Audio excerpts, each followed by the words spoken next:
He had you. You're lucky that you got disrupted. I've got to stop for 10 minutes, guys. I can't talk. Yeah. Camera. Yeah. I enjoy all your videos, mate. Watch them all the time. They are going to film me, you know. Oh, are they? Yeah. Oh, okay. Just one real thing. Mate said about Jesus didn't die on the cross. It was a Jehovah's Witness. Was he on a tree stump?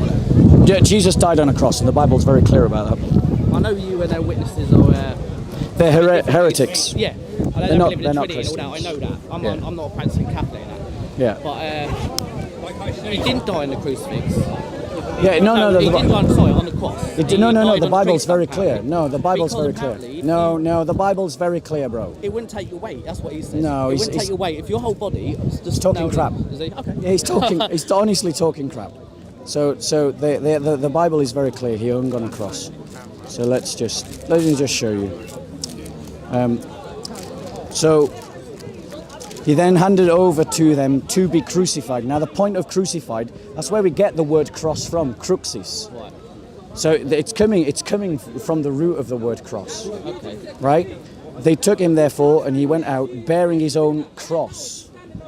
Okay. But I'm sure he could find something where it says slab of wood, tree stump. Yeah. It's often described that way as well. But a cross, if you think about it, in a very metaphorical sense, if you're very loosely poetic, you can say it looks like a tree. It's made of wood. Yeah. It stands. It's got branches pointing out in different directions. So you can call it a tree in that sense. But it literally says it, bro. It literally says it. His own cross. And as well, one other thing as well. You've obviously been to a Kingdom Hall, haven't you? Yeah. Yeah.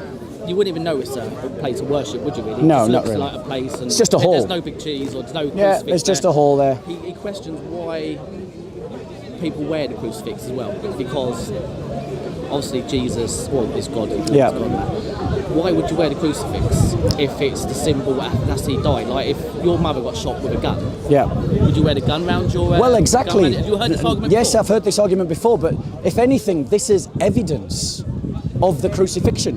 Think about it for a second. Why on earth would people wear the symbol that is connected to their teacher dying? Well, one, it demonstrates the importance of the teacher.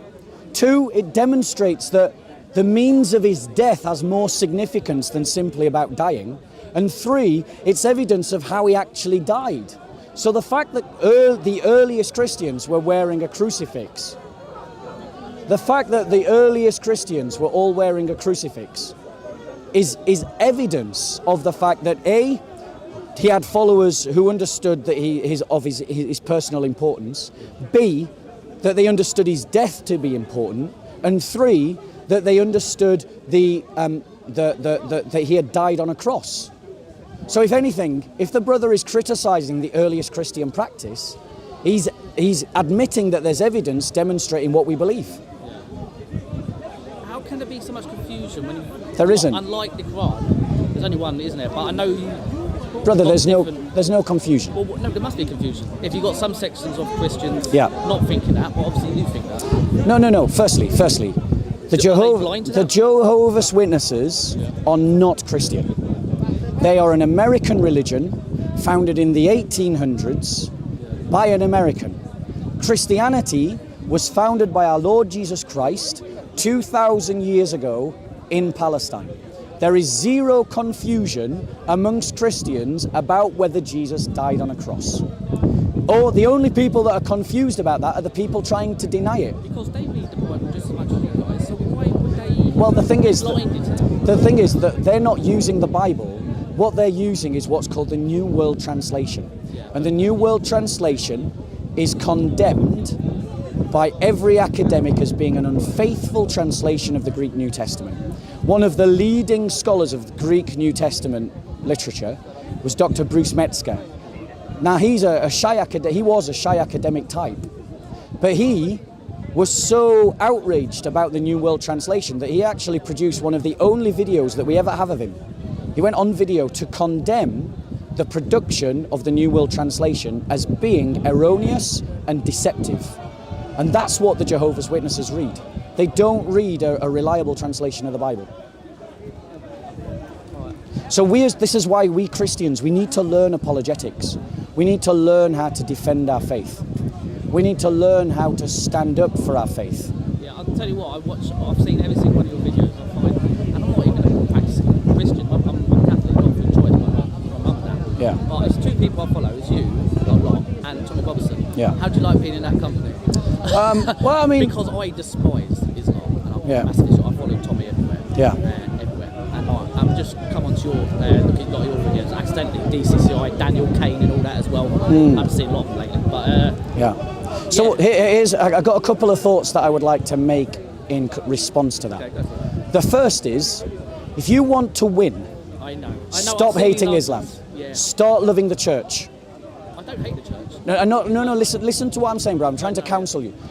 The only way to win this struggle isn't letting our heart be consumed by hatred, but let our heart be consumed by love for something better. So much love for something better that we're willing to live by it, we're willing to advance its goals, we're willing to advance its space in society. And eventually that love for something better than Islam will simply crowd it out and suffocate it. It's by loving something better that you'll beat Islam, not by hating Islam. You're never going to defeat Islam by hating it. You'll never defeat Islam by hating Islam. You will.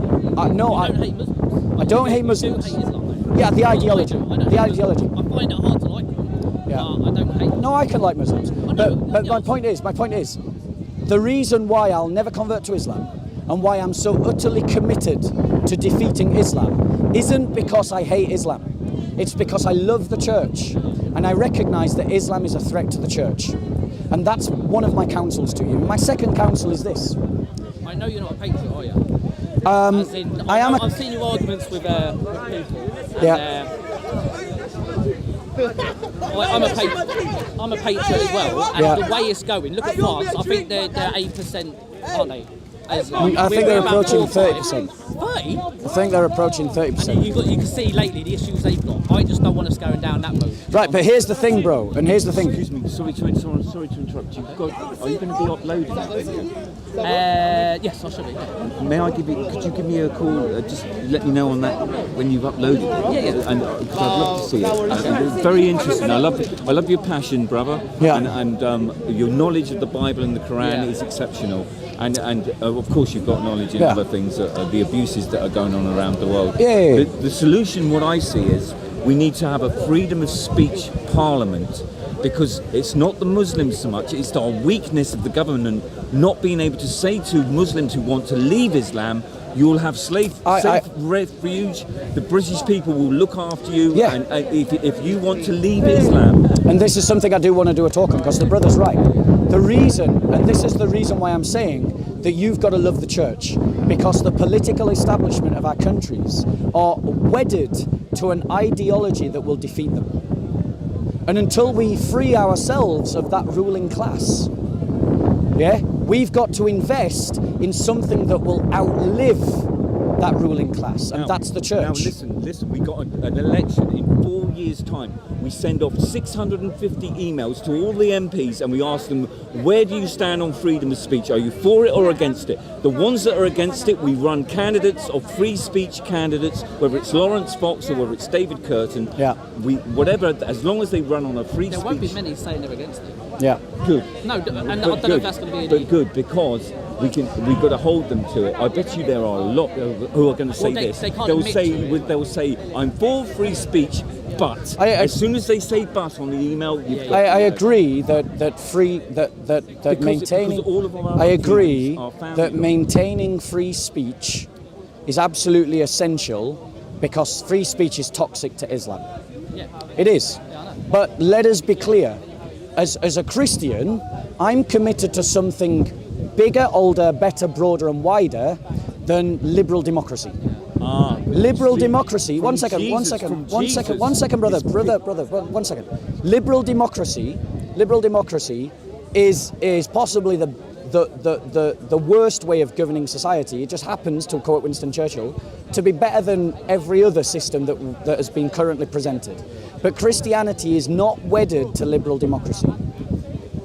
Christianity and the church was here before liberal democracy, and it will be here after liberal democracy. Well, I think liberal democracy has evolved because out of Christianity we were able to let some brothers say, I don't believe, I want to become an atheist. And because of Jesus' teachings, these two potentially volatile ideologies were able to coexist and put forward the great age of steam, electricity, and right up into the internet, where we've got all this amazing technology because we lived in peace. We didn't kill Einstein, we didn't kill Darwin, we didn't kill these great minds. And I believe that classical liberalism is rooted in Christianity. Classical liberalism actually emerges from the Christian Civil War of the Reformation. That's where classical liberalism comes from. Europe was tearing itself to pieces because of a civil war between Protestants and Catholics. And so people were looking around for an answer that would allow Protestant and Catholics to live together, and they came up with the Enlightenment philosophies. But the thing is, where it failed well, no, was one second, bro. The thing is, if you're committing yourself to the idea of liberal democracy, you're going to lose. The reason why you're going to lose is because liberal democracy, like every other political system, has got a use-by date. It's got a no good after this date stamp. Every political system in history has always collapsed at some point. It's a philosophy. It's not so much and a that system. philosophy is dying now because it's failing It's being now. attacked. No, it's being attacked. Just like It's Christianity failing now. is being attacked. Just like free speech and freedom of assembly. You can see today they're trying to move us on. We're under attack. No, the church is under attack. Yes, and you, the Liberal Democrats, are under attack. But the point not saying I am. But I'm not talking about the political party. I'm just talking about liberal democracies. But the point about liberal democracies is they are, in the essence, only a political ideology. They're just an idea. Christianity is an identity, and an identity is always stronger than a political ideology. I would say that you have an idea that you have an identity in your head is an idea. My identity is my values, my customs, my traditions, my sense of history, They are my ideas. doctrines. I am connected to the global church. So when a Christian is attacked in Armenia, I feel the pain here in London. But here's the problem. When the liberal democracies, look how the liberal democracies are not rallying to France. France is being boycotted. France is being protested against. France is being attacked. And look at how limp-wristed the liberal democracies are. Can I ask a question? Very simple question. You say France is attacked. Yes. France is being killed, only 3 people is being killed in France. Oh, I'm sorry, only 3 people. Only Let 3 me- people. Let me finish. I'm sorry, we Let don't me want to finish. play Wait. down the No, fact no. that there are 3 In martyrs of the church. In Syria today, it's being killed maybe 100 people. And this day, if you listen to the news, why we don't care about these people and we care about that people? Why we Allow me to reply. hypocrite? Allow me to reply. Why these people didn't Allow me to burn and reply. these people Allow me didn't to reply, die? because this is the Nobody problem. know about This is the these problem with people. you Nobody guys. write them in the This is paper. your Nobody weakness. do anything. Is because you don't have a sense of your own history. When the Muslims come forward with these counter They narratives, are Christian, you the find people, it they die very as well. It's difficult.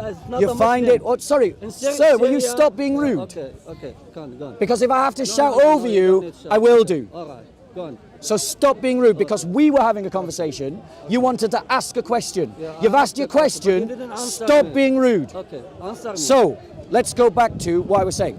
When the Muslims present these counter narratives, because you don't have a sense of your own. Can I get you a bit more distance? between Yes, yourself? certainly. Unfortunately, otherwise you're going to end up getting COVID rulings, what they're starting already. Yeah. Okay, so just split yourself. What about the flu? Okay? So bro, the thing is, when they present the counter narratives, right? We Christians have a way, a resource to counter that, because we have a knowledge of the sufferings of the church under Islam. But because you liberals have been separated from your Christian identity, you can't.